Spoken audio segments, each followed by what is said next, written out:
Jadi begini penjelasannya. Mesias palsu ini mengutus rasulnya, mengutus utusannya. Kenapa utusannya ini disebut nabi oleh Yesus? Karena sang utusan Mesias palsu atau Kristus palsu ini nanti akan mengajarkan firman dari Mesias palsu.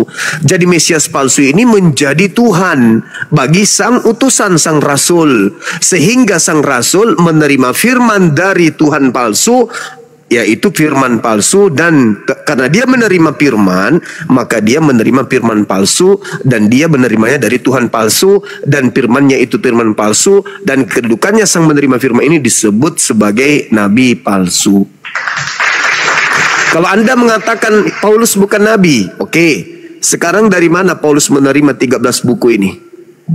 Firman Tuhan atau firman setan? Maksudnya gimana, Bang? Seorang nabi akan menerima titah pengajaran dari Tuhannya. Ya. Dari mana Paulus menerima 13 buku ini? Itu dia kan yang beri Tuhan, Bang, Paulus. Iya, saya tanya dulu. 13 buku Roma, Galatia, Filipi ini dari mana Paulus dapatkan? Itu firman yang keluar dari mulut Allah, Bang, pada Paulus. Nah, tuh, cobalah. Coba. Yang Anda maksud Allah ini siapa? Tuhan itu sendiri, Bang. Ya, siapa Tuhan? Ah, itu kan berarti Yesus Kristus bagi Paulus adalah Tuhan. Tuhan yang berfirman kepada Paulus. Maka Paulus adalah seorang nabi. Nabi bagi Yesus. Oke, Bang. Nah, sekarang permasalahannya. Sabar. Sekarang permasalahannya. Ketika Yesus berkata, Yesus manusia berkata dalam Yohanes 17 nomor 8, segala firman yang Bapa berikan kepadaku telah aku sampaikan kepada mereka, dan mereka telah menerimanya, dan mereka percaya bahwa engkaulah yang telah mengutus aku.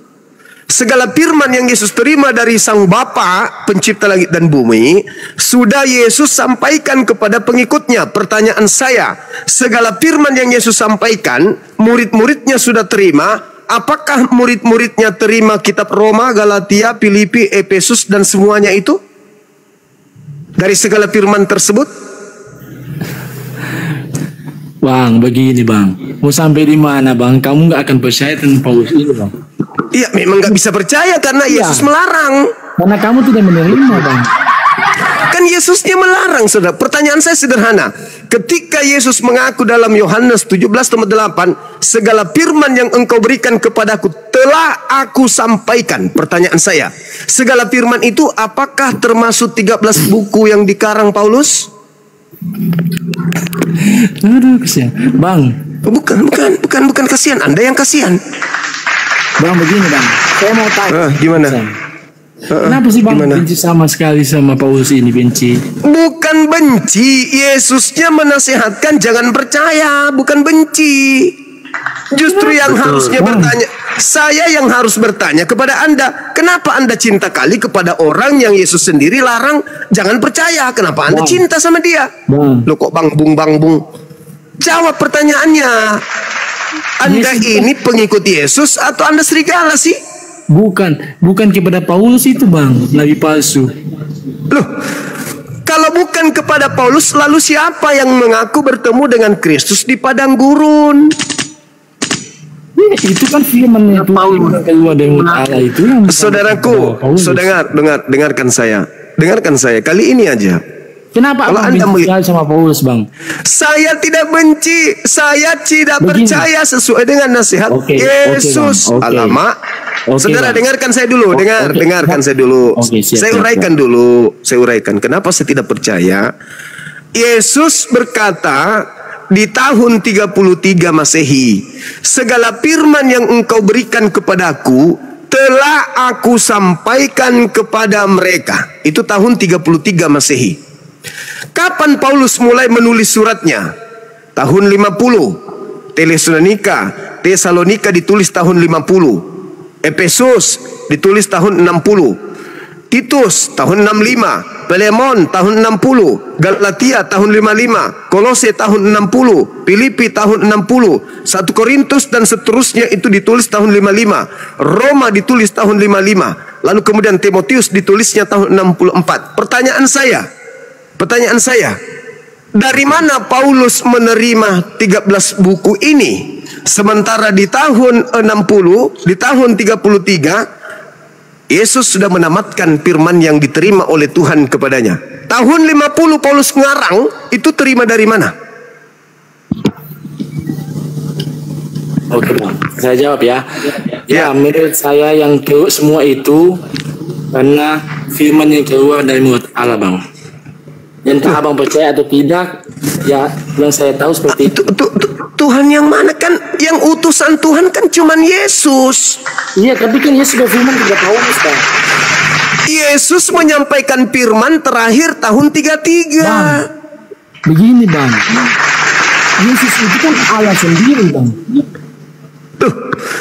Yesus ini mengatakan, aku tidak dapat berbuat apa-apa dari diriku. Kok Tuhan sendiri? Ini akibat Anda percaya kepada Paulus.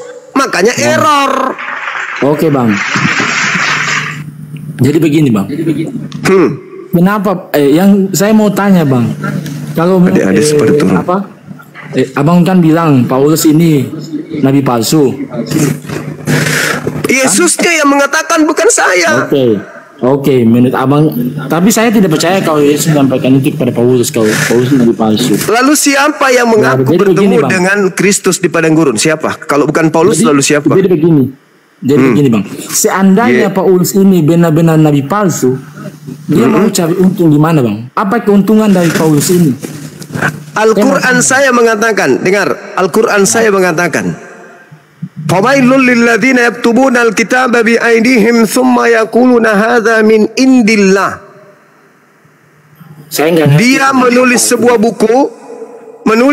buku mengatasnamakan Allah hanya untuk mendapatkan gelar, hanya untuk mendapatkan keuntungan yang sedikit. Anda baca Matius 24 nomor 15. Apabila sang pembinasa keji duduk di tempat yang kudus, dia hanya memperoleh kedudukan kudus aja sebagai rasul. Hanya itu doang yang didapatkan, selain itu tidak ada. Berhasil tidak Paulus meraih kedudukan rasul? Berhasil. Kedudukan suci, kedudukan kudus, berhasil.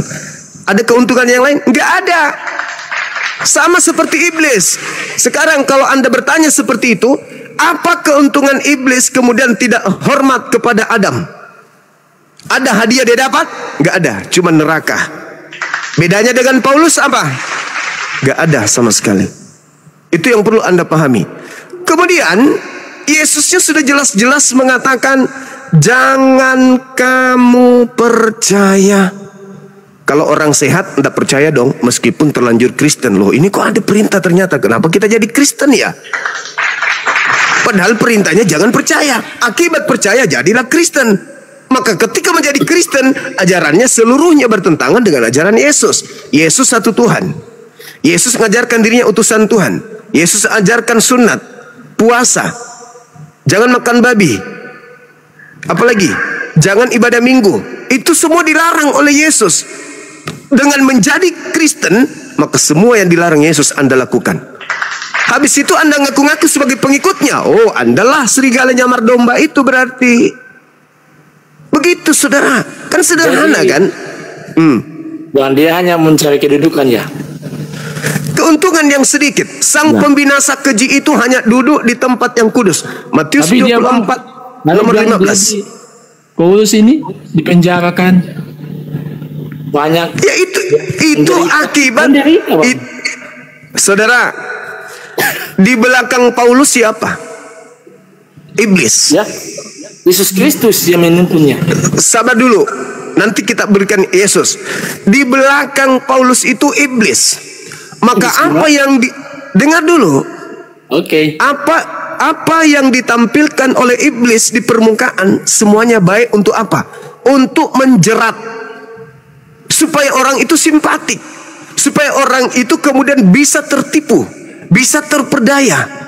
Maka dia memperlihatkan sisi kebaikan. di penjara, berkorban, padahal itu trik untuk supaya banyak menyesatkan orang.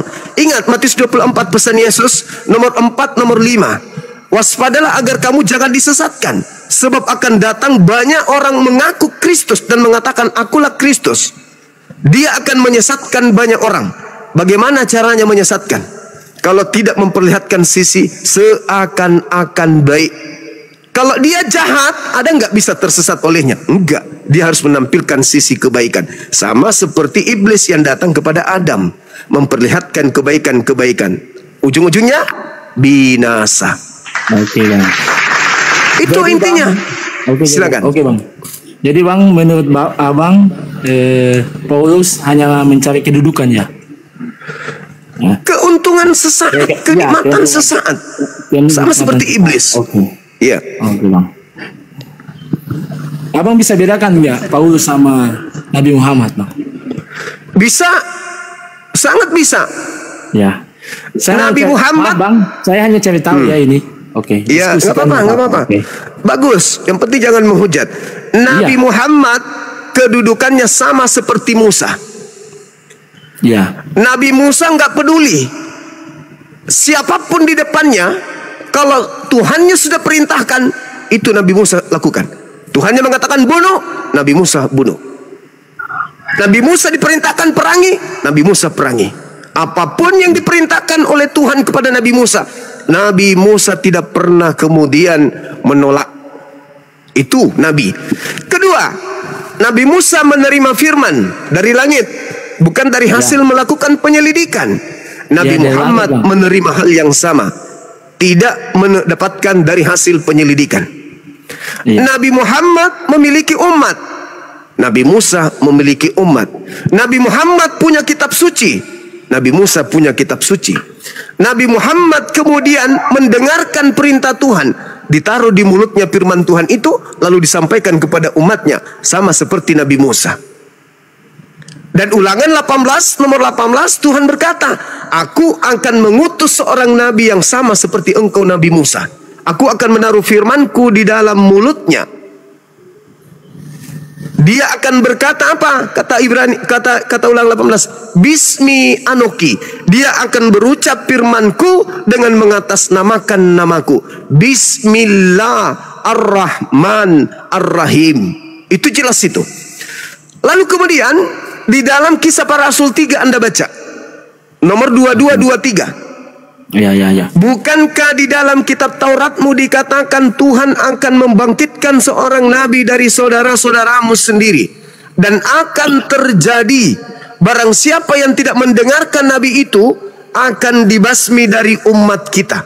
Berarti nabi yang datang seperti Nabi Musa ini adalah nabi pembasmi, sama seperti Nabi Musa.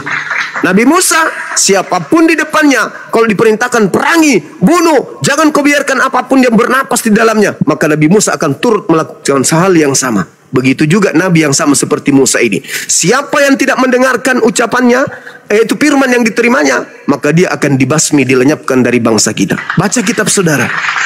Itu jadi Bang, kalau Anda mengatakan dongeng, berarti kitab Anda dongeng. Oke Bang, begini. Silakan. Jadi menurut Abang Al-Qurannya bukan karena penyidikan? Enggak. Nabi Muhammad tidak melakukan. Nabi Muhammad itu tidak bisa bahasa Ibrani. Nabiku tidak bisa bahasa Aramaik, bahasa Suryani. Nabiku tidak bisa bahasa Yunani. Sedangkan kitab kalian Ibrani, Aramaik, dan juga Yunani. Nabiku nggak bisa, makanya dia disebut buta huruf, buta terhadap huruf-huruf kitab-kitab sebelum Al-Quranul Karim. Bagaimana dia mau belajar? Jadi Bang, siapa yang gimana? Yang menemukan Al-Quran itu Muhammad ya? Nabi Muhammad menerima wahyu dari langit, ilham dari langit, turun kepadanya melalui Roh Kudus. Iya, Roh Kudus menyampaikan kepadanya, lalu beliau sampaikan kepada sahabatnya. Ayat per ayat digembleng kepada sahabatnya. Ini jelaskan, ini tafsirkan, ini kemudian pahami. Itu yang terjadi. Nabi Muhammad menerima wahyu 22 tahun lebih. Ya. Sampai kemudian selesai Al-Quran. 22 tahun. Oh, 22 tahun ya. Ya, Paulus berapa tahun menulis Bibelnya 13 buku? Saya kurang paham, Bang. Saya baca kitab kadang. Saya paling hanya ke gereja, nanti ada di kamar begitu saya baca. Nah, itulah yang terjadi, saudaraku Adinda.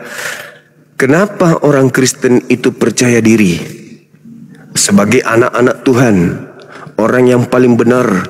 Islam itu buruk, Islam itu jelek dan seterusnya. Kenapa? Karena jangankan memahami Islam, memahami Bible saja mereka tidak. Mereka hanya didoktrin dan didogma, dinabobokkan dengan konsep-konsep keselamatan. Mereka nggak paham Bible. Ya, jadi begini, Bang. Abang percaya Musa itu ya? Yang percaya Musa? Saya percaya. Yes. Keturunan Abraham, Abang percaya? Keturunan Abraham. Iya. Percaya. Al-Quran surah Al-Ma'idah menjelaskan itu. Abraham, termasuk Nabi Ishak, Yakub. Ya. Abang percaya? Kami percaya. Kalau Yesus, Abang percaya enggak?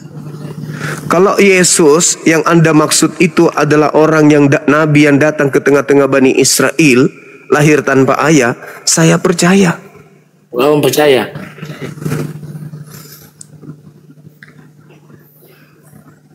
Saya percaya, Bang. Beliau manusia suci. Beliau orang yang dikasihi. Beliau manusia yang diberkati oleh Allah dimanapun berada.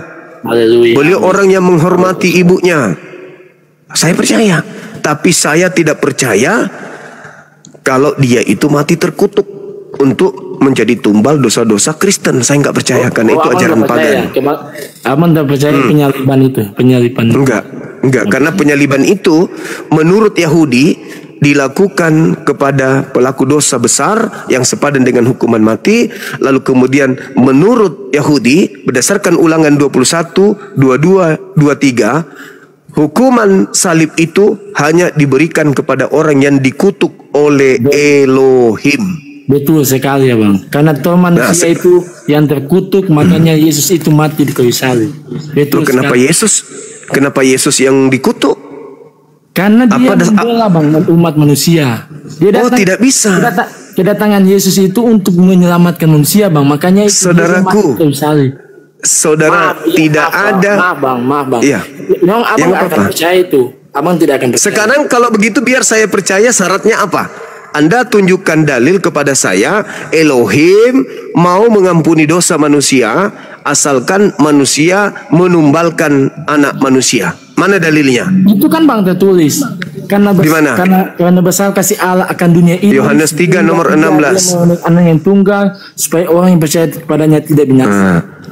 Tidak dikatakan supaya orang yang menyalibkan dia tidak binasa, betul? Tapi yang percaya.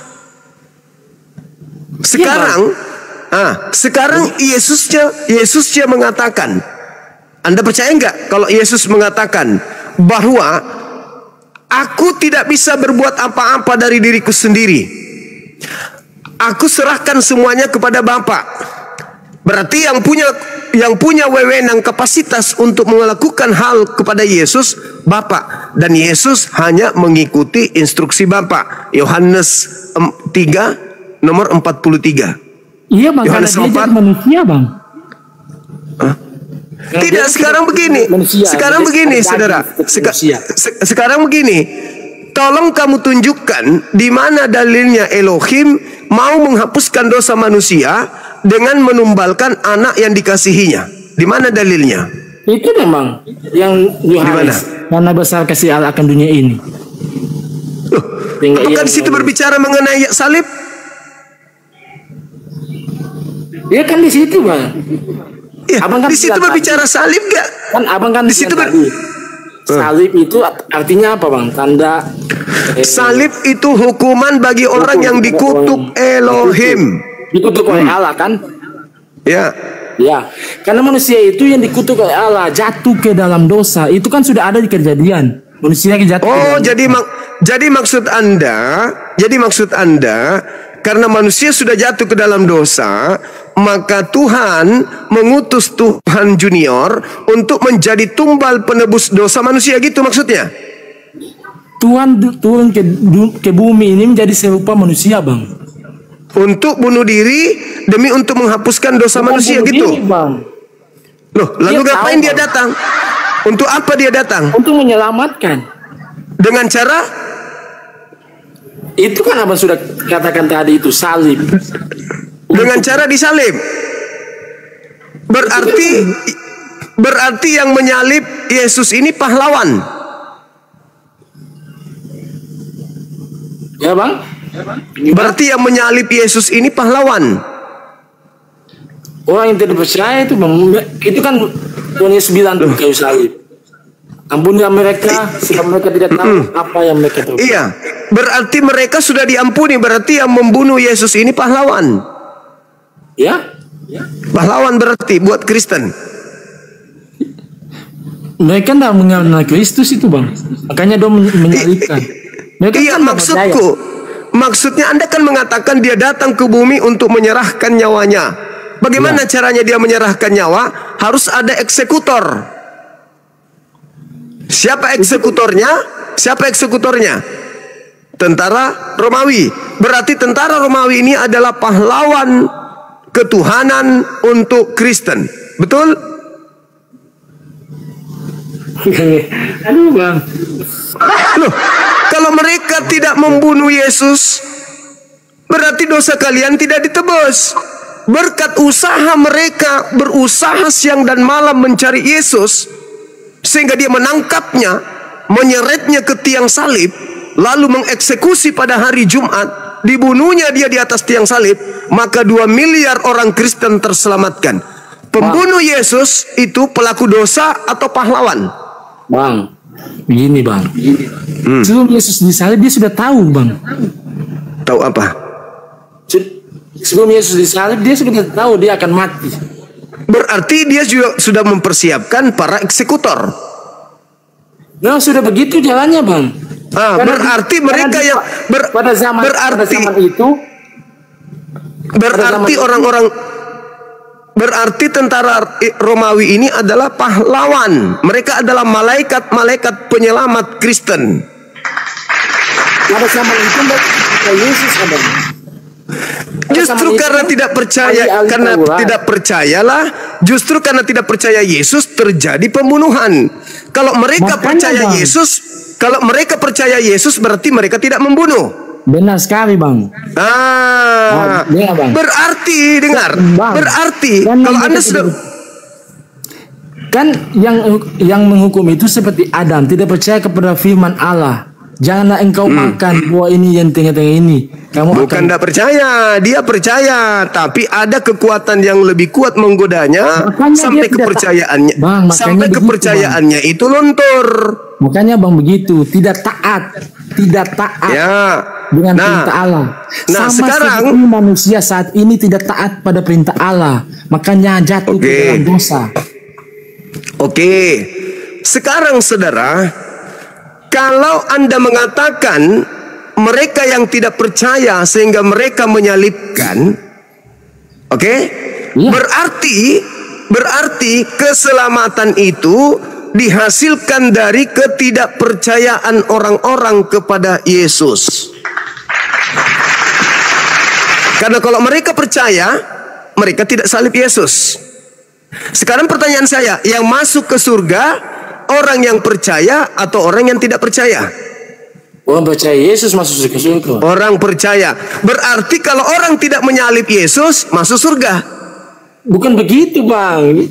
Mana yang betul? Kalau dia percaya Yesus, dia tidak salib Yesus. Kalau dia tidak percaya Yesus, baru salib Yesus. Kalau dia percaya Yesus, maka dia tidak salib. Nah, kalau dia tidak salib Yesus, siapa yang selamat? Mama. Mereka menyalib Yesus karena percaya atau karena tidak percaya? Ulang dulu. Ini definisi abang.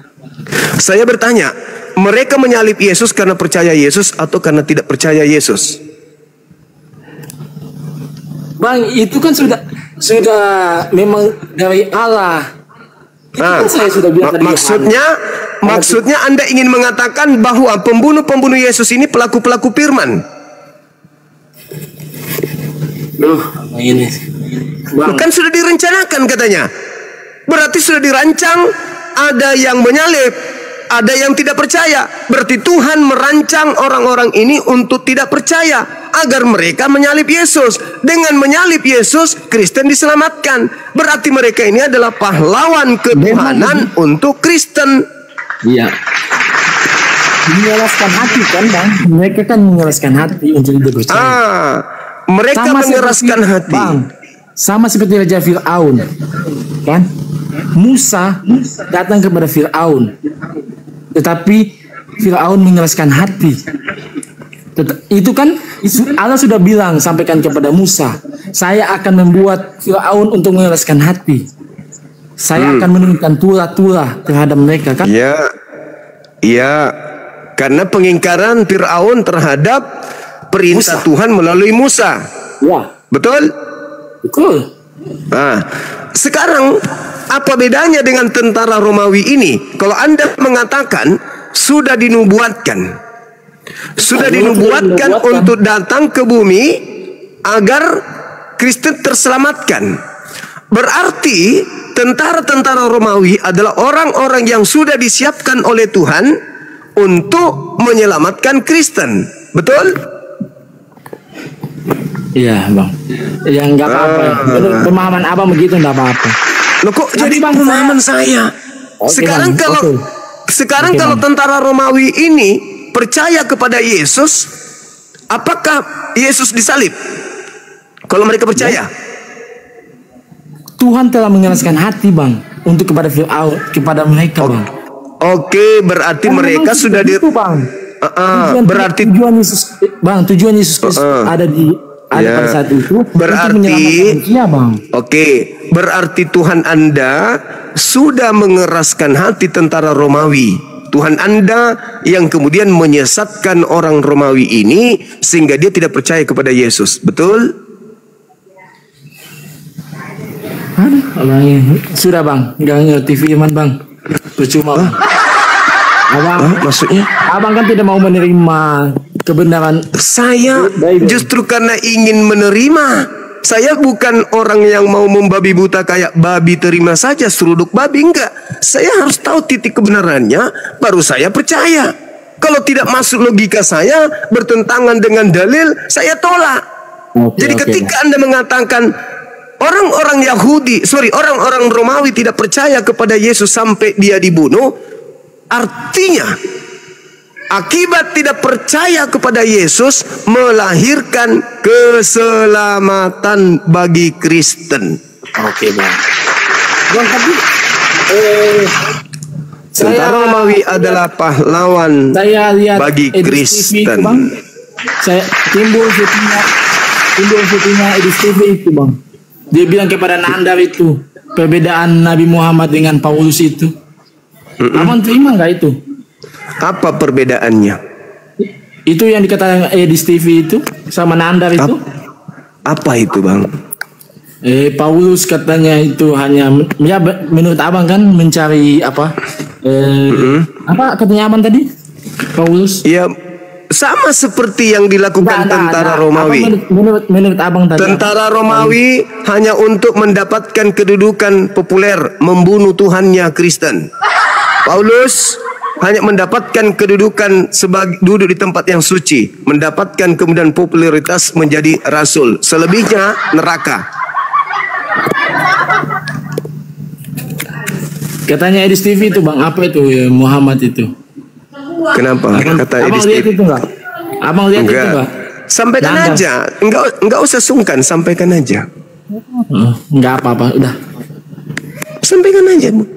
Kalau Anda ingin membandingkan Paulus dengan nabiku, Bang, Anda tolong tunjukkan dulu kisah hidup Paulus lengkap, tunjukkan, baru kita bandingkan. Nih, misalnya Sirah Nabawiyah nih, saudara ya.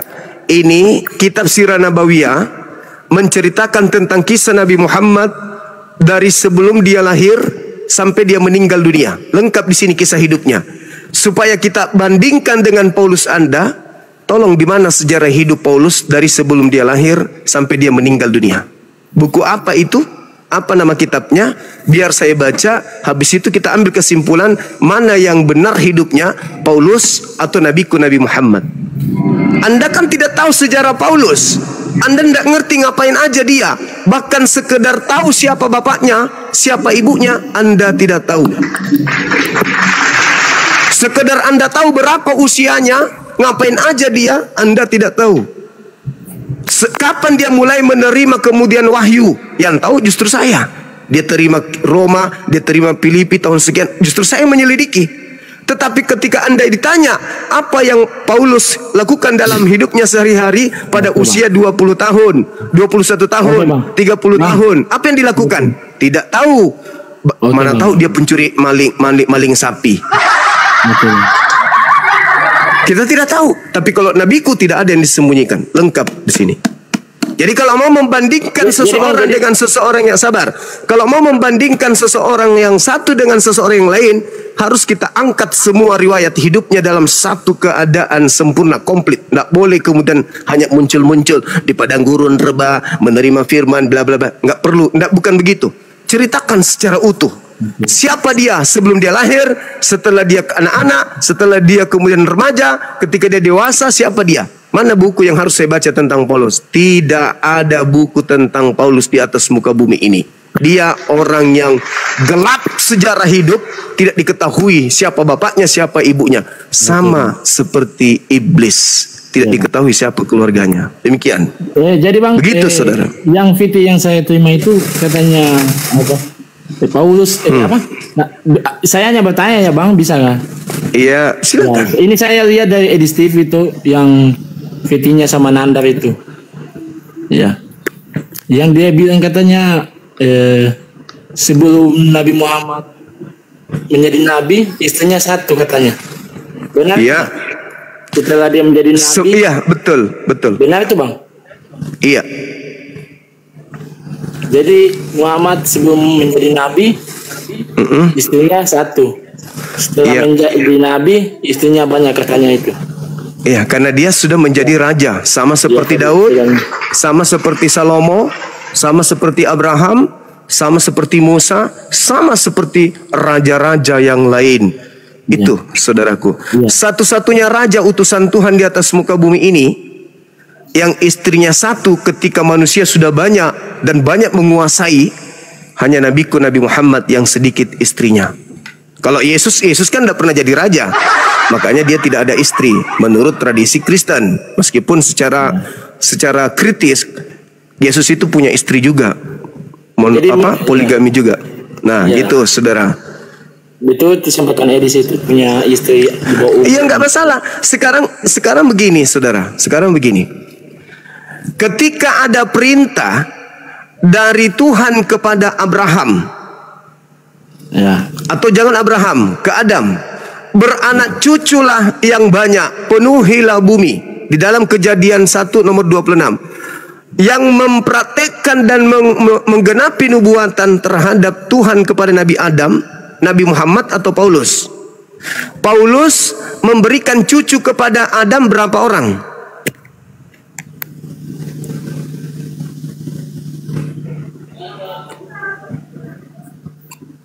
Gimana bang? Perintah Tuhan kepada Adam, jadilah pemimpin di atas muka bumi, beranak cuculah yang banyak. Iya. Penggenapan perintah Tuhan ini kepada Adam, kakek kita, itu digenapi oleh Nabi Muhammad atau Paulus. Kalau Nabi Muhammad anaknya banyak, Paulus berapa anaknya?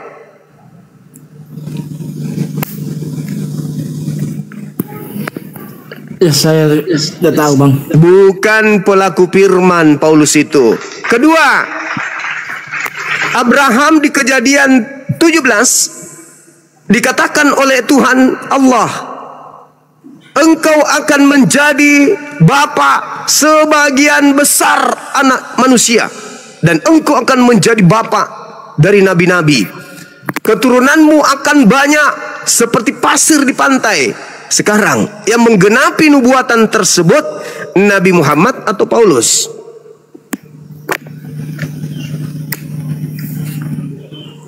Itu kan perintahnya apa sebelum itu kan manusia pertama bang. Abraham. Adam tadi sudah oke. Abraham diperintahkan bahwa dinubuatkan kamu akan beranak cucu yang banyak. Keturunanmu akan melahirkan. Nah, sekarang pertanyaan saya. Agar supaya yang menggenapi firman tersebut Nabi Muhammad atau Paulus? Kenapa sih Bang selalu ke Paulus, Bang? Kita kan Anda membawa pitinya Edis.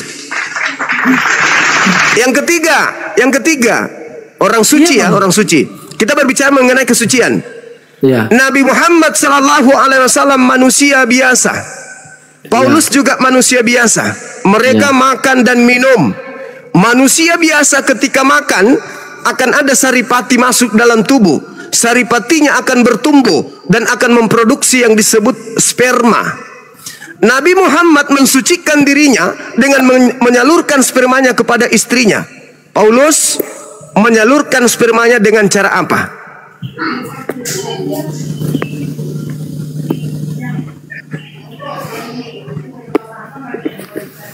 Oke, Bang. Ya, Bang. Lanjut. Kalau mau membandingkan, jadi terlalu jauh. Kecuali orang Kristen mampu menunjukkan kemudian kitab yang spesial membahas Paulus, baru bisa diselaraskan dengan nabiku Nabi Muhammad. Iya. Oke, Bang. Terima kasih banyak, Bang. Oke. Sama-sama, saudara. Terima kasih. Sama-sama.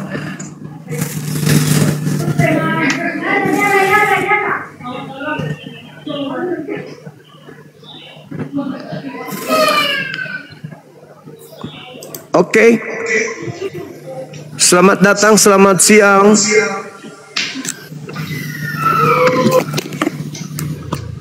Assalamualaikum Bang Juma. Waalaikumsalam warahmatullahi wabarakatuh. Alhamdulillah. Lama pingin naik Bang Juma. Iya, Masya Allah. Itu Bang Juma, kalau bisa yang dari dua tahun yang lalu saya pelajari masalah dua Yesus yang palsu itu Bang Juma. Bagus temanya. Alhamdulillah. Kasih tahu dulu 2 tahun yang lalu sama Bang Juma, minta tolong angkat. Siap. Makasih Bang Kennedy. Turun, ada mesin pencetak duit di sini. Tunggu ya teman-teman. Angkat telepon dulu.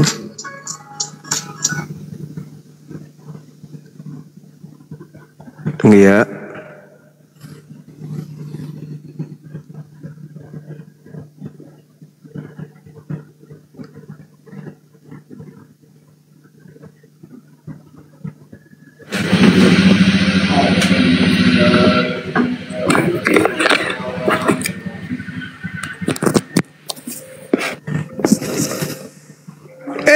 Itu Masya Allah. Selamat siang Juma. Selamat siang. Pakai sarung enggak? Masa siang-siang pakai sarung? Kau ada-ada aja. Oh iya lupa. Nanti terbuka lah dia terus. Gimana siang-siang pakai sarung? Iya sabar. Jangan marah dulu. Iya. Tadi kamu kan nanya masalah apa tadi? Ku dengar. Kita mau bahas Kristen kan? Masalah bahas Alkitab kamu kan? Sabar dulu. Nah, apa?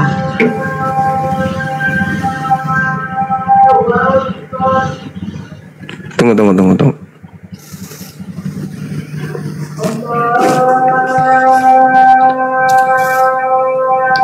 Selesaikan azan dulu ya, itu ya. Oh iya. Kamu kenapa nggak ikut ajan kau? Saya di Dubai. Di Dubai maho di Sulawesi-nya kamu. Jadi, bilang di Dubai. Memangnya di sana nggak ada rupanya aja juga jam-jam 1. Di sini jam 2 malam. Oh gitu. Iya. Oh jadi di sana kau jadi apa pembawa apa kabar baik gitu? Saya penginjil di sini. Oh. Pindah ke sana. Iya, sudah diangkat jadi RT. Kok jadi RT? Kenapa nggak jadi bupati kau di situ? Nggak ada bupati di sini. Posisi paling tinggi RT.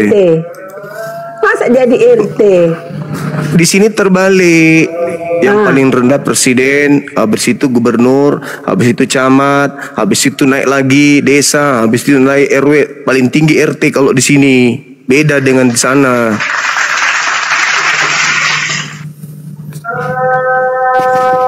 Ya, tunggu sebentar ya.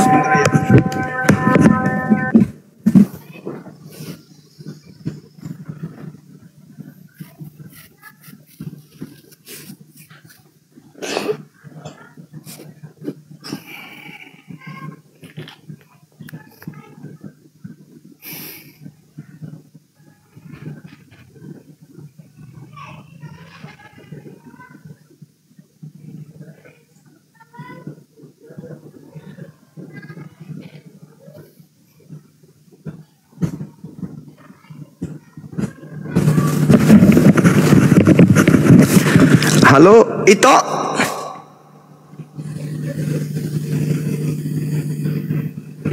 Ya, gimana Ito? Masih percaya kepada Paulus? Halo, Lai Mauli. Jangan di-mute lah. Iya. Apa mau Masih ditanya? azan. Masih azan, biar selesai dulu. Sama ajannya di sini sama di situ, berarti nggak di Dumai kau. Di Dubai, Dubainya. Itu ada suaranya. Oh, gara-gara dekat dari Indonesia. Iya. Dekat rumahku ini ada masjid. Iya, nanti di situ aja syahadatnya ya. Syahadat, rugilah aku nggak bisa lagi aku ke gereja nanti bersolek-solek, pakai beda bergaya. Biar Dan pendeta rugilah jatuh aku. cinta. Kemana mau aku taruh bajuku yang satu lemari itu nanti kok aku nggak pakai baju baru? Kan bisa dipakai kalau ada pesta. Nggak cocok lah. Jadi ke gereja mau pamer baju rupanya. Gila aku nggak pakai baju cantik aku bersolek pakai sepatu tinggi nggak mau Tapi betisnya berbulu. Siapa bilang? Saya barusan. Makanya Kristen itu enaknya di Kristen itu kan gereja menyanyi terus bergaya, ya kan? Pakai Jatuh sepatu. cinta juga di gereja. Ada nggak orang jodohan gara-gara ketemu di gereja? Dengar dulu, kalau gereja itu kan menyanyi, pergi gereja bergaya, apa yang suka kita ada duit, pakai sepatu tinggi, pergi gereja menyanyi, dengar khotbah, berdoa, pulang dari gereja hati kita senang, iya kan? Nah, begitu. Mana rugi aku kalau aku lagi pindah agamamu Begitu ya. Iyalah, makanya pikir-pikir. Kalau kamu kan hanya pakai sarung terus, pergi ke masjid pakai sarung, duduk di lantai lagi, yang suara ajannya di luar, yang di dalam mana kedengaran lagi itu orang di luar apanya ajannya. Jadi di dalam bagaimana mendengarkan? Kalau kami kan enggak. Di dalam gereja itu tempat suara apanya speakernya. Jadi kita menyanyi itu sejuk begitu. Enggak ada kedengaran orang di luar sana kita menyanyi. Paling di samping rumah dua rumah. Kalau keluar kan enggak. Itulah enaknya umat Kristen itu. Tidak tahu orang kok kalian kan sampai besar-besar kali dibuat suaranya. Padahal di dalam tidak dibuat. Bagaimana orang mendengarkan orang yang sembahyang di dalam, kalau keluar apanya dibuat speakernya. Itu bedanya. Berarti itu sudah biasa ke masjid ini. Enggak, rumahku kan di sini. Dengar dulu. Kamu tadi kan mendengarkan. Rumahku di samping ini 5 pintu dari rumahku masjid. Jadi aku kalau mau belanja nampak aku orang itu di dalam gitu. Sore jam 4 sore kan aku nengok orang masjid nak lewati setiap mau pergi keluar. Ngapain mereka? Mereka ngapain di masjid? Ya udah sembahyang tapi duduknya kan di lantai. Bagaimana kamu? Kutanya dulu kamu. Apa kalau keluar dibuat speakernya, apa yang di dalam itu mendengarkan khotbah yang di dalam? orang berkhotbah di dalam pemanya mau buat apalah kalian, entah sembahyang apa kalian dengar itu yang di luar itu ngomong-ngomong di dalam tidak ada? Apa kedengar? Tanya dulu kamu. Jadi yang sudah di masjid masih, jadi yang sudah ada di dalam masjid masih mau dipanggil juga ke dalam masjid, padahal dia sudah ada di dalam masjid, gitu maksudnya? Enggak, gini maksudku. Bagaimana kalian mendengarkan firman Tuhan itu di dalam masjid, sedangkan apa kalian suara ajan kalian di luar? Apa kedengaran ya kan itu untuk dalam? Untuk memanggil orang yang di luar masuk ke dalam, bukan memanggil orang yang di dalam untuk keluar. Bukan. Maksudku, apakah kalian mendengarkan suara ajan itu di dalam masjid yang dua berkumpul banyak itu? Azan itu panggilan ke masjid. Jadi kalau sudah ada di masjid itu, ngapain dipanggil lagi? Enggak, yang di dalam itu apa mendengarkan yang ajan tadi yang di luar itu? Karena dia mendengar makanya dia datang ke masjid. Ya itu yang mau datang. Sesudah masuk orang dimatikan itu. Yang tadi bunyi-bunyi itu. Iya, dimatikan untuk sudah masuk waktu ibadah, menyembah. Tapi tengok di sini enggaknya kayak gitu. Sudah keluarnya orang baru dimatikan. Aku kan tiap hari dengar 5 kali satu hari aku dengar itu. Rusak berarti itu alat pendengaran alat pendengaran sudah jebol itu berarti. Itu dengar dulu, orang ini kan di sini kan jam 4 mau jam 4 itu kan kalian kan mau sembayang, ya kan? Iya. Nah nanti udah bunyi itu 3:30. Bayangkanlah setengah jam aku mendengar kayak gitu kuat-kuat. Coba dah dulu sampai tidur aku nggak bisa saking kuatnya. Terus orang itu datang ibadah. Terus datanglah ibadah. Ya kan? Dengar dulu, matikan orang. Azan, Allahu Akbar, Allahu Akbar. Iya di luar, sudah di itu, luar. Di luar, masuklah itu, orang. Setelah masuk ke dalam, mereka sholat. Asyhadu an la ilaha illallah. Tapi yang di luar tadi, yang bunyi itu, tor juga bunyi terus sampai habis sholat mereka. Oh enggak, dimatikan dong karena orang mau ibadah. Kan di samping rumahku, makanya tahu aku. Mulai bohong kan, itu ini. Kan di samping rumahku, makanya tahu aku. Mulai. Tidak, kalau di dalam masjid itu bukan azan lagi, imam sudah membaca itu Allahu Akbar. Iya, Bismillahirrahmanirrahim. Tapi di keluar juga kayak gitu. Enggak masukku keluar juga. Alhamdulillahi Rabbil Alamin. Tapi yang nyanyi gini lah dulu, Juma. Ar-Rahmanir-Rahim Maliki Yaumiddin. Dengar dulu, Juma. Nah, itu dibacakan oleh imam. Ibu masih dengarkan di rumah. Iyyaka na'budu wa iyyaka nasta'in. Ihdinas siratal mustaqim. Itu dibacakan imam, tapi kadang keluar dari speaker juga. Anda katakan masih ini, ya mendengarlah, itu kan untuk orang di dalam, gitu Ibu.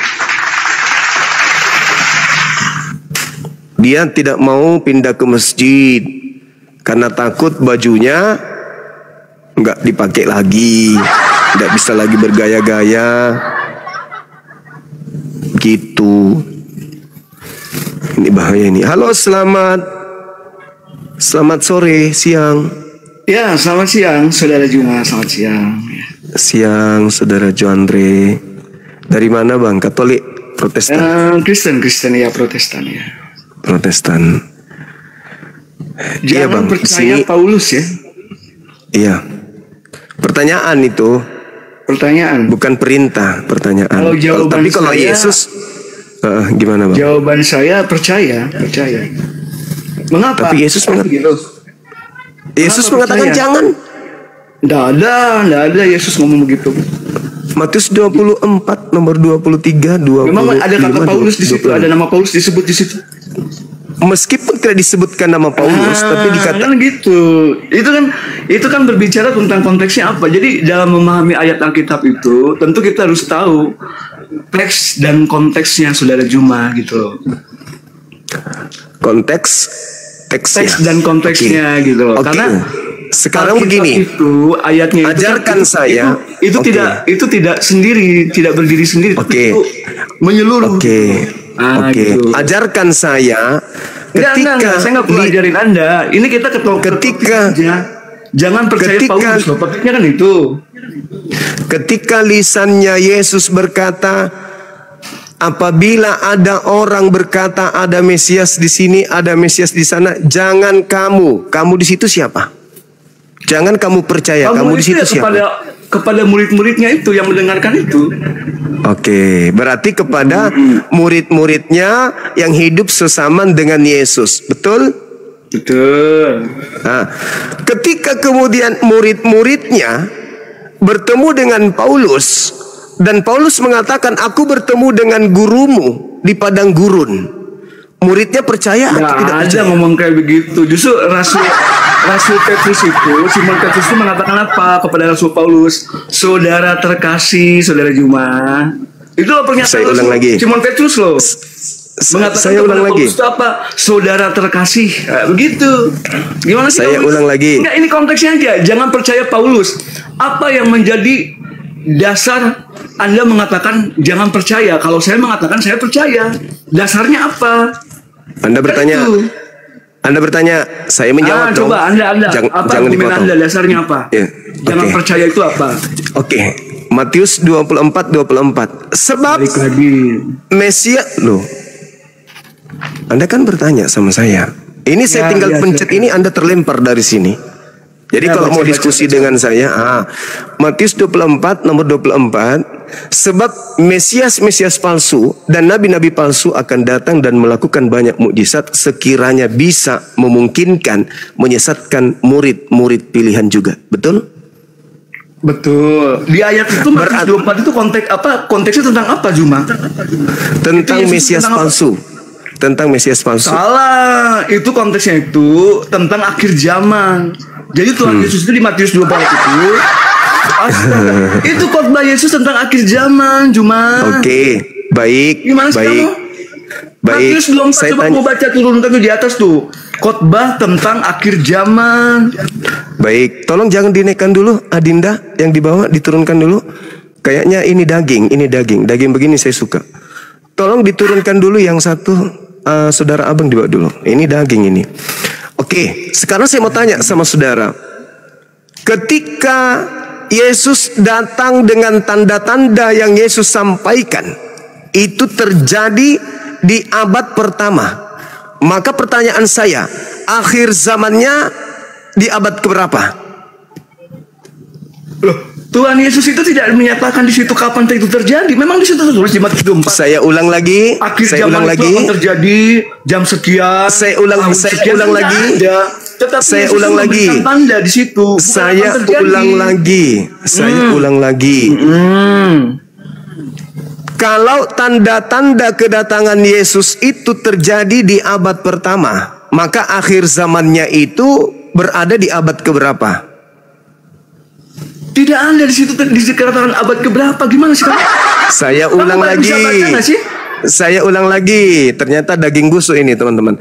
Kalau tanda-tanda yang disebutkan Yesus kedatangannya, matahari menjadi gelap, bulan tak bercahaya, bintang berjatuhan, kuasa langit berguncang, nampak Yesus di tengah langit, seluruh manusia meratap dan seluruh manusia di bumi akan melihat Dia di langit, terjadi di abad pertama. Pertanyaan saya, maka akhir zaman itu tidak terjadi. Kamu ngerti nggak sih? Terjadi itu berarti akan terjadi itu berarti terjadi. Kalau ini kan tidak terjadi. Kalau pertanyaan saya, Anda bisa bahasa Indonesia nggak sih?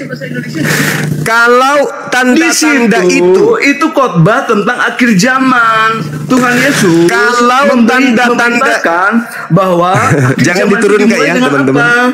Dengan biar sampai bonyok dia di atas sini, biar sampai bonyok.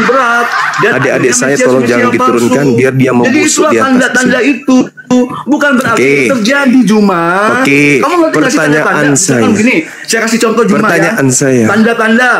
Tanda-tanda Juma akan mengalami kematian misalkan. Tanda-tandanya begini, sesak napas, ya kan? Tanda-tandanya misalkan udah nggak selera makan, kan begitu, itu tanda-tanda. Tapi apakah itu terjadi? Kan tidak. Oke, Lalu Anda berarti tidak bertanya, terjadi. apakah itu terjadi di abad ke-1? Enggak nyambung kamu. Pertanyaan saya, Nggak nyampe, saudara, kamu nggak nyampe. kamu mau bicara sendiri di sini atau kita ngobrol? Coba silakan. Saya Ya, ulang dulu. Nggak nyampe. Saya ulang dulu. Kamu mau ngomong sendiri atau kita mau saling respon? Iya, silakan. Oke, baik. Yang kamu maksud Oke. terjadi itu apa? Astagfirullahalazim. Abad ke-1 terjadi. Saya nggak ngerti gitu loh. Anda mau bicara sendiri atau kita saling respon? Iya, yang Anda maksud terjadi itu di abad ke-1 itu apa yang terjadi? Saya bingung gitu loh.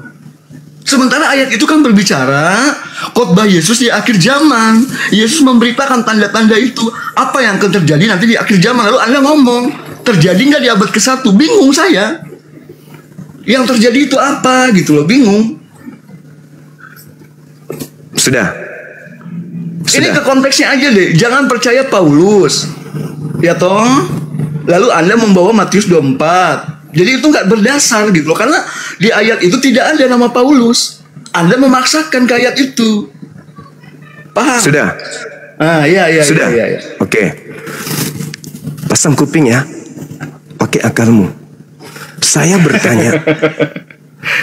bertanya, kalau tanda-tanda kedatangan Yesus itu matahari menjadi gelap, bulan tak bercahaya, bintang-bintang berjatuhan, kuasa langit berguncang, nampak Yesus di tengah langit, seluruh manusia meratap, seluruh manusia melihat dia di atas langit. Kalau itu terjadi di abad pertama misalnya, maka akhir zamannya itu terjadinya kapan? Silakan Anda jawab. Loh, saya nggak tahu dong. Saya bukan Allah, saya bukan penguasa. Kamu nanya sama saya gimana sih? Saya ulang lagi. Tanda-tanda akhir zaman. Saya sampai tahu akhir zaman kapan terjadi gimana sih kamu? Aduh, kamu bikin pertanyaan aja nggak nyambung kamu. Kalau Anda bertanya kepada saya kapan itu terjadi, berarti saya Tuhan dong. Tanda-tanda akhir zaman menurut Yesus sampaikan nggak? Itu tanda-tanda akhir zaman. Itu disampaikan, saudara. Apa tanda-tanda akhir zamannya apa yang Yesus sampaikan? Satu, dibuka mute-nya. Satu, tanda-tanda akhir zaman menurut Yesus apa? Satu apa? Di situ dikatakan bait Allah itu akan diruntuhkan, saudara. Nah, di situ ada permulaan penderitaan, saudara. Apalagi tanda-tanda akhir zaman yang berat, ada siksaan yang berat, ya toh. Siksaan yang berat. Dan ada Mesias palsu. Mesias palsu, apalagi? Nah, kedatangan anak manusia itu ada contohnya tentang perumpamaan tentang pohon ara. Nah, di situ Yesus menjelaskan apa? Nasihat supaya berjaga-jaga, kan begitu. Tapi di situ tidak ada dikatakan kapan akhir zaman itu terjadi, tidak ada. Kamu lalu boleh Anda baca kepada saya, kapan akhir zaman itu terjadi? Loh ya, saya tidak tahu, saya bukan Allah, saya bukan Tuhan. Kok Anda nanya ke saya? Gimana sih? Kok saya malah tahu daripada Anda? Ngaco Anda tuh. Enggak, Anda tuh ngaco loh. Anda bertanya sama karena Yesus mengatakan tanda-tandanya. Berarti Anda menyamakan saya dengan Tuhan, dengan Allah. Sampai Anda bertanya karena Yesus membocorkan tanda-tanda akhir zaman. Baca Matius 24 yang tadi, nomor 27, 29 dan 30, 31 itu tanda-tanda akhir zaman. Tanda-tanda itu berarti kisi-kisi. Kamu ngerti nggak sih tanda-tanda? Berarti tanda-tanda itu berarti contohnya gitu loh. Ya, makanya saya tanya, jangan diturunkan. Jangan Paham jangan diturunkan, biar dia di sini. Anda ini gurunda tapi kok gitu aja nggak paham, bingung saya. Saya ulang pertanyaan saya, tanda-tanda akhir zaman menurut Yesus apa? Berdasarkan Matius 24, silakan. Dari tadi saya udah bilang, waspadalah supaya jangan ada orang yang menyesatkan kamu, begitu kata Tuhan Yesus. Ya toh? Tanda-tanda. Iya. Apa tanda-tandanya? Segera sesudah siksaan pada masa itu, tanda-tandanya ya, matahari akan menjadi gelap, dan bulan tidak bercahaya, dan bintang-bintang akan berjatuh dari langit, dan kuasa langit akan goncang. Nah, pada waktu itu akan tampak tanda anak manusia di langit.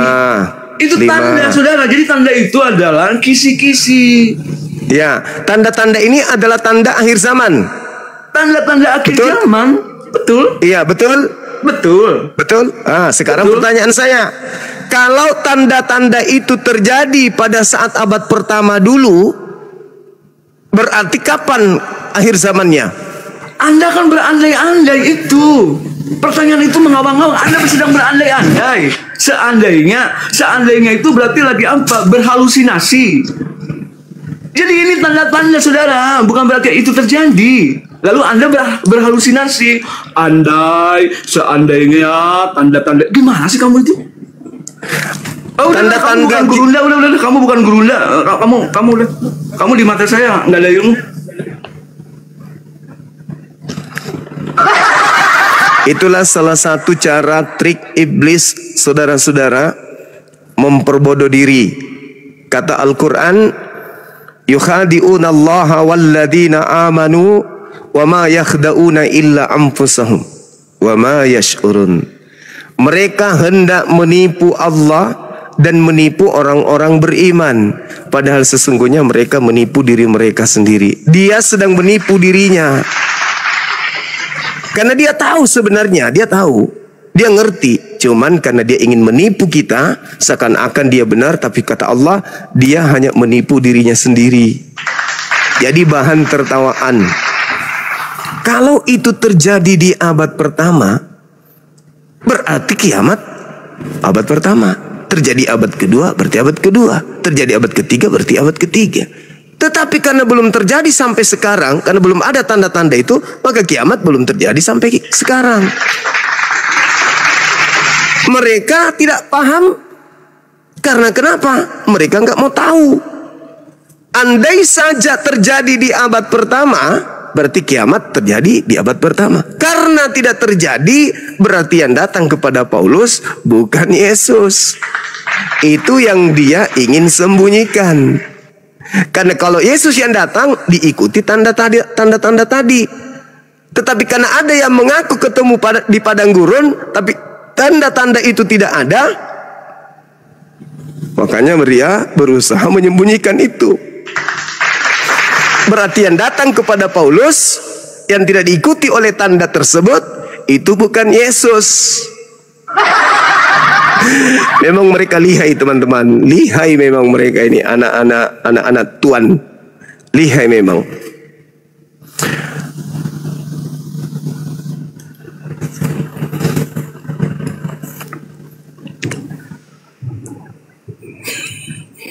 Halo, selamat siang.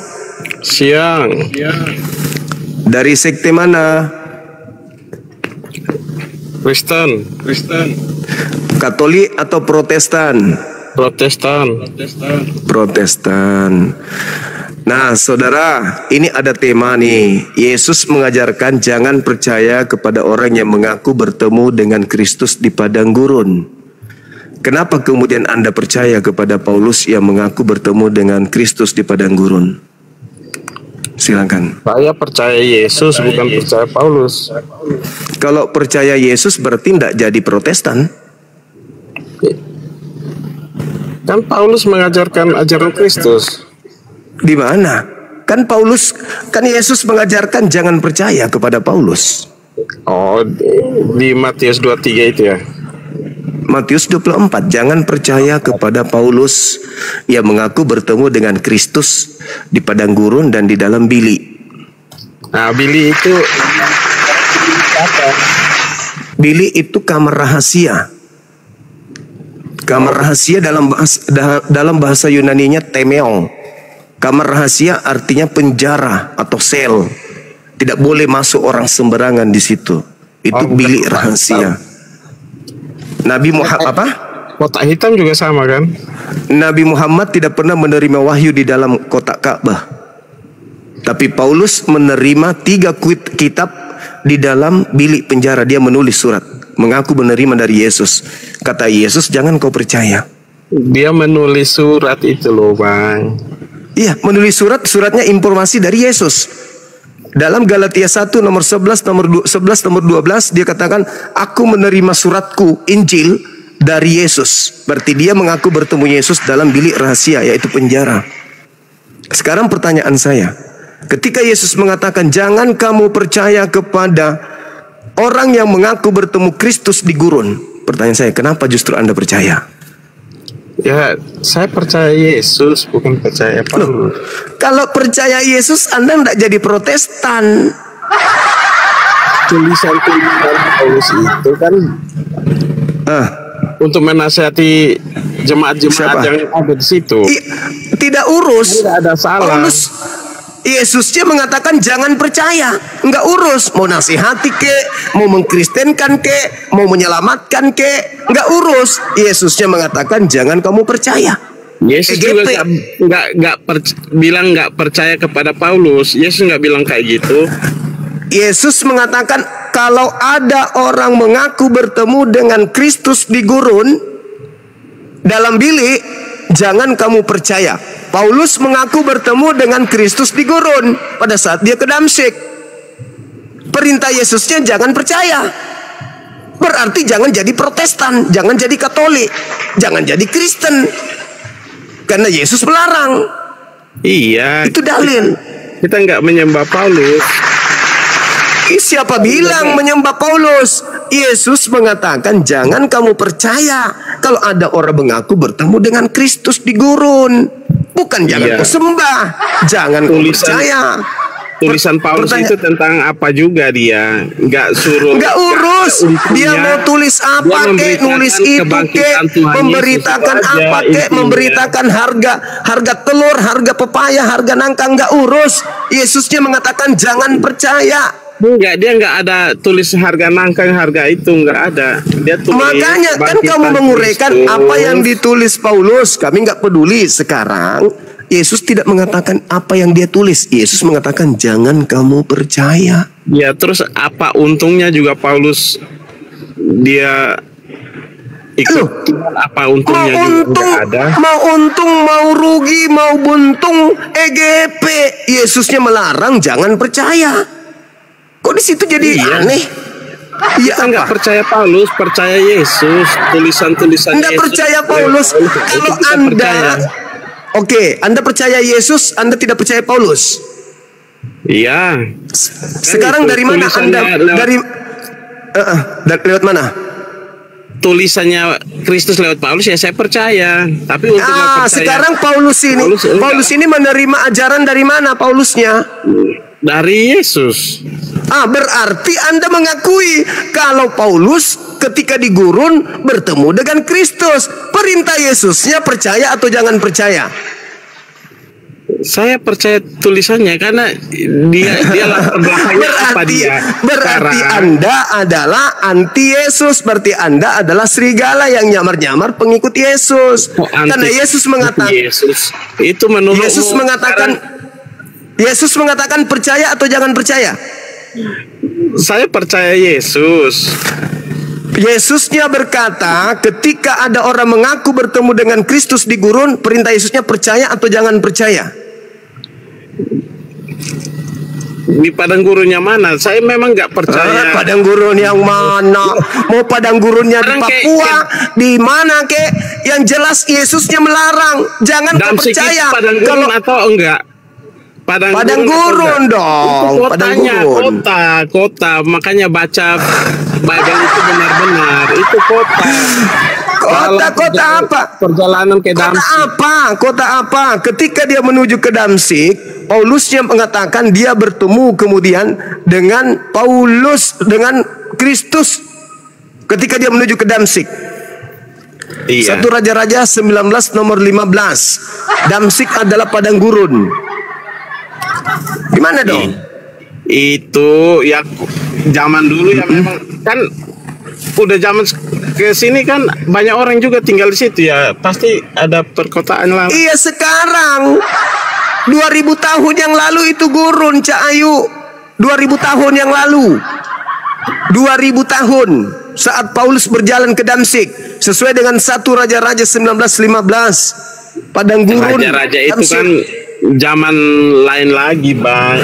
Iya tahu. Kok samakan zaman dahulu, samakan kayak zaman Yesus. Tetapi zaman Paulus, jalan menuju Damsyik itu masih padang gurun. Jadi perintahnya jelas. Apabila ada orang mengaku bertemu dengan Kristus di padang gurun, jangan kamu percaya. Nah, Paulus mengaku bertemu. Apa perintah Yesusnya? Percaya atau jangan percaya? Ya, kami tidak percayalah yang ajaran yang lain. Tapi ajaran Paulus percaya. Ajaran Paulus kan dia menulis apa yang Tuhan Yesus. Berarti Anda ini penyamar. Anda ini serigala nyamar domba berarti. Yesusnya melarang percaya tapi Anda percaya. Habis itu Anda mengaku Anda pengikut Yesus. Berarti Anda ini penyamar, mengaku-ngaku domba tapi Anda itu serigala. Ya terserah abang lah mau bilang penyamar. Bukan terserah saya, saudara. Bukan terserah saya. Terserahmu kan kamu. Aku nggak bilang. Yesus yang mengatakan. Yesus yang mengatakan. Yesus. Apabila ada orang mengaku bertemu dengan Kristus di gurun, jangan kamu percaya. Tapi Anda percaya. Berarti Anda serigala menyamar domba, ngaku-ngaku murid Yesus. Padahal Anda tidak percaya kepada Yesus. Begitu, saudara. Sadar Anda sekarang kalau Anda itu bukan. Anda sekarang sadar kalau Anda itu serigala nyamar domba. Enggak, saya percaya enggak ada serigala. Kalau Anda percaya Yesus, mustahil jadi Kristen. Iya, soalnya abang waktu kali supaya untuk menggiring opini supaya jangan percaya Paulus, jangan percaya Paulus ini supaya tidak dipercayai yang melarang Yesus, bukan saya. Saya hanya membaca data Matius 24, 23 sampai 26. Di situ muatannya jangan percaya kepada Paulus. Kan Paulus juga bertemu dengan murid-murid Tuhan Yesus, makanya diakui sebagai nggak ada urus mau dia ketemu Bom-Bom, ketemu Edis, mau ketemu Timbul, Panjol, nggak percaya saya, nggak peduli. Yang jelas Yesus yang mengatakan jangan kamu percaya. Makanya abang jangan kamu percaya. Potong langsung. Jangan kamu percaya. Seolah-olah udah itu aja. Kan ada kronologi lainnya. Dia bertemu dengan kronologinya apa? Di situ Yesus memberikan Petrus. Ya itu akhirnya mereka akui dia sebagai rasul. Di mana?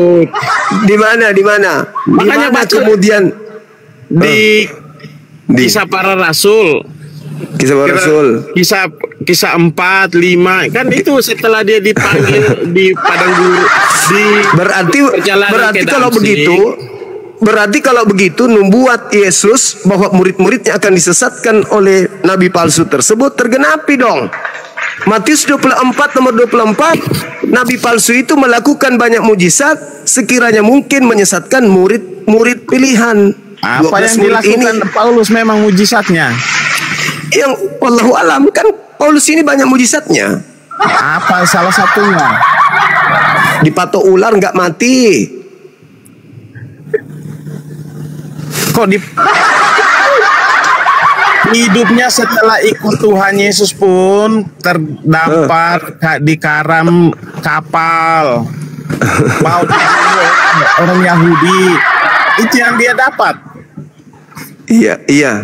Itu hadiahnya bagi penyesat.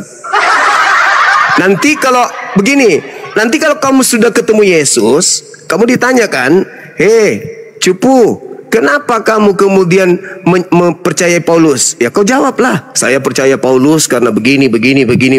Nah kira-kira apa jawaban Yesus? Apa jawaban Yesus?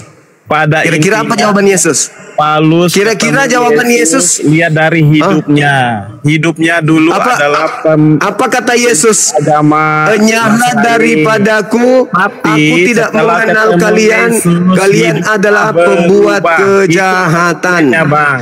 Dia ketemu hidupnya berubah. Saya anggap Anda beleng-beleng, Anda tidak menguasai materi, Anda hanya modal cowok. Anggap abang beleng-beleng, terlalu memaksakan kehendak abang. Perintah Yesus jangan percaya, malah Anda percaya. Ya saya si Andellah nyamar-nyamar pengikut Yesus tapi nggak percaya Yesus. sakit. Yesus mengatakan jangan percaya, ya jangan percayalah.